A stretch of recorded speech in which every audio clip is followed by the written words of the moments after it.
আজকের ভিডিওতে আমরা দেখব যে কিভাবে আপনি আফটার ইফেক্টসে 3D মডেল ইউজ করে ভিডিও তৈরি করতে পারবেন।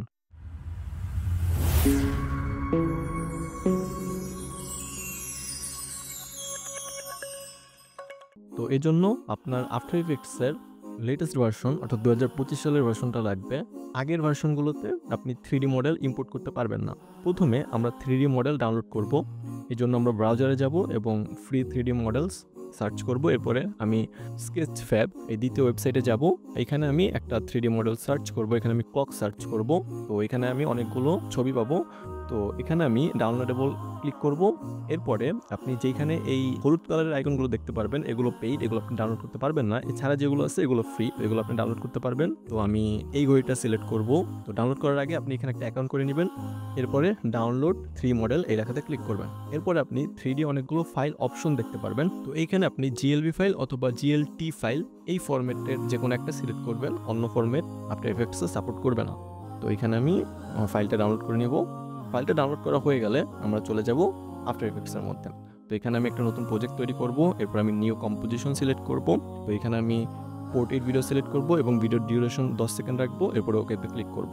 এরপরে আমি এখানে আমাদের 3D মডেলটা ইম্পোর্ট করব। এরপরে 3D মডেলটা আমি টাইমলাইনের উপরে নিয়ে আসব। এরপরে আপনি এখানে সেটিংস যা আছে তাই রাখবেন। আমি শুধু এখানে নামটা পরিবর্তন করে দিচ্ছি। এরপরে ওয়েবে ক্লিক করবেন, তাহলে আপনি 3D মডেলটা দেখতে পারবেন। এরপরে আপনি টাইমলাইন থেকে লেয়ারটা সিলেক্ট করে কিবোর্ডে এস ক্লিক করবেন, তাহলে আপনি স্কেল অপশন দেখতে পারবেন। এরপরে আমি স্কেলের ভ্যালু বাড়িয়ে দিব যেন আমার 3D মডেলটা দেখা যায়। তো এখানে আমি দেখতে পাচ্ছি যে আমার মডেলের অ্যাঙ্কার পয়েন্টটা একদম নিচে, এই জন্য আমি এই টুলটা সিলেক্ট করব। এরপরে অ্যাঙ্কার পয়েন্টটা মাঝখানে নিয়ে আসবো, তাহলে আমার অ্যাঙ্কার পয়েন্টটা এখন দেখতে পাচ্ছেন মাঝখানে আসছে। এরপর আমি টাইমলাইনের উপরে মাউস নিয়ে রাইট ক্লিক করব। এরপর আমি একটা নতুন সলিড নিব এবং সলিড লেয়ারটা আমার 3D মডেলের নিচে রাখবো। এরপর আমি ইফেক্টে যাব এবং গ্রেডিয়েন্ট র্যাম্প ইফেক্টটা সার্চ করব। এরপরে আমি গ্রেডিয়েন্ট র্যাম্প ইফেক্টের উপরে মাউসের ডাবল ক্লিক করব, তাহলে আমার সিলেক্ট করা লেয়ারের উপরে ইফেক্ট অ্যাড করা হয়ে যাবে। এরপর আমি ইফেক্টস কন্ট্রোলে যাব। এরপরে আমি রেডিয়াল র্যাম্প সিলেক্ট করব। এরপর আপনি উপরে এবং নিচে দুইটা অ্যাঙ্কার পয়েন্ট দেখতে পারবেন। এই দুইটা আপনি আপনার সুবিধা মতো অ্যাডজাস্ট করে নেবেন। এরপর আমি মাঝখানে একটা লাইট গ্রে কালার রাখবো এবং পাশের কালারটা আমি ব্ল্যাক কালার রাখবো। আমি মাঝখানে কালারটা আরেকটু লাইট করব। এখন আমি 3D অবজেক্টটা একটু নিচে নিয়ে যাব। এরপর আমি টেক্সট টুল সিলেক্ট করব এবং এখানে একটা টেক্সট লিখব। তো এরপর আমি টেক্সটের সাইজটা একটু বাড়িয়ে দিব যেন এটা দেখা যায়। এখানে আমি our time is running out এই কথাটা লিখব।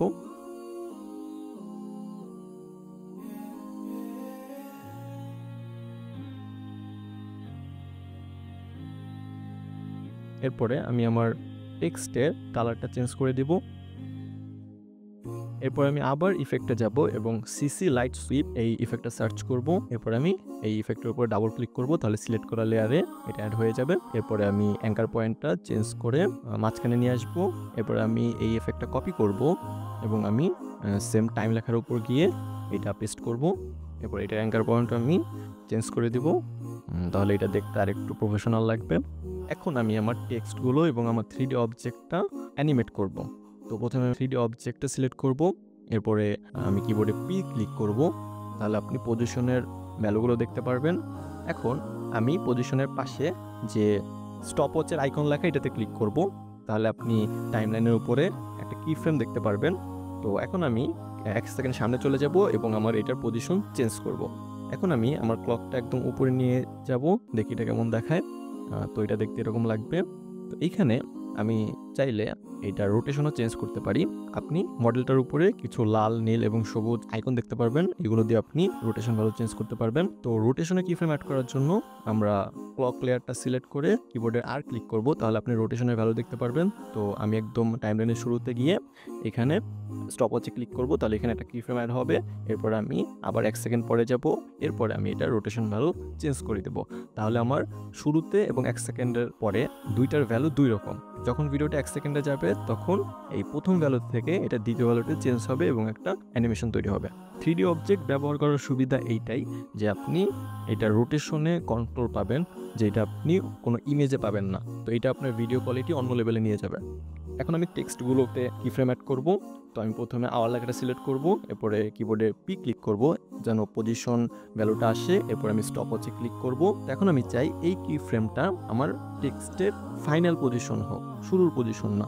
তো আমি কি ফ্রেমটা একটু ড্র্যাগ করে একটু সামনে নিয়ে যাব, যে এটা আমার টেক্সটের এন্ড পজিশন। এখন আমি আবার টাইমলাইনের শুরুতে আসবো, এরপরে এখন আমি এটাকে পজিশন চেঞ্জ করে বামে নিয়ে যাব, একদম স্ক্রিনের বাইরে। তো ভিডিওটা যখন প্লে করব তখন আমাদের টেক্সটটা ডান থেকে বামে আসবে।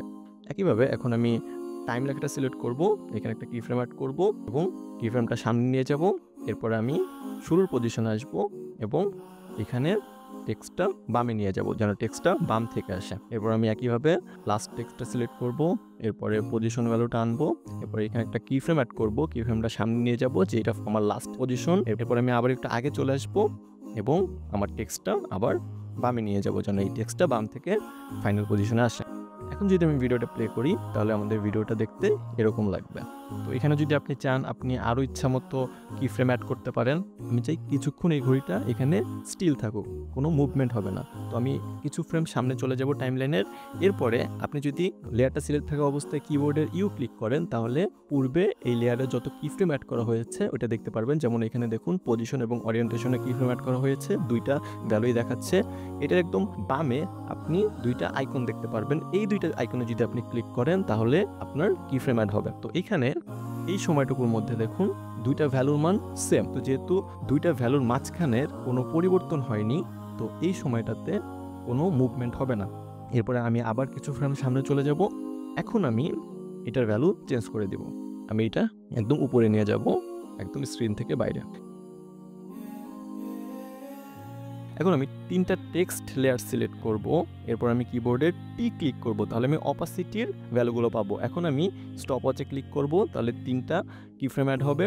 এরপরে আমি একটু সামনে চলে যাব এবং অপাসিটি 0 করে দেব, তাহলে আমাদের ঘড়িটা যখন উপরে চলে যাবে ওই সময়টাতে আমাদের টেক্সটগুলো ফেড আউট হয়ে যাবে, এখানেও একটা ফেড আউট অ্যানিমেশন ক্রিয়েট করা হয়ে যাবে। তো এই ছিল আমাদের আজকের ভিডিও। আশা করি আপনার ভিডিওটা ভালো লেগেছে and thanks for watching this video.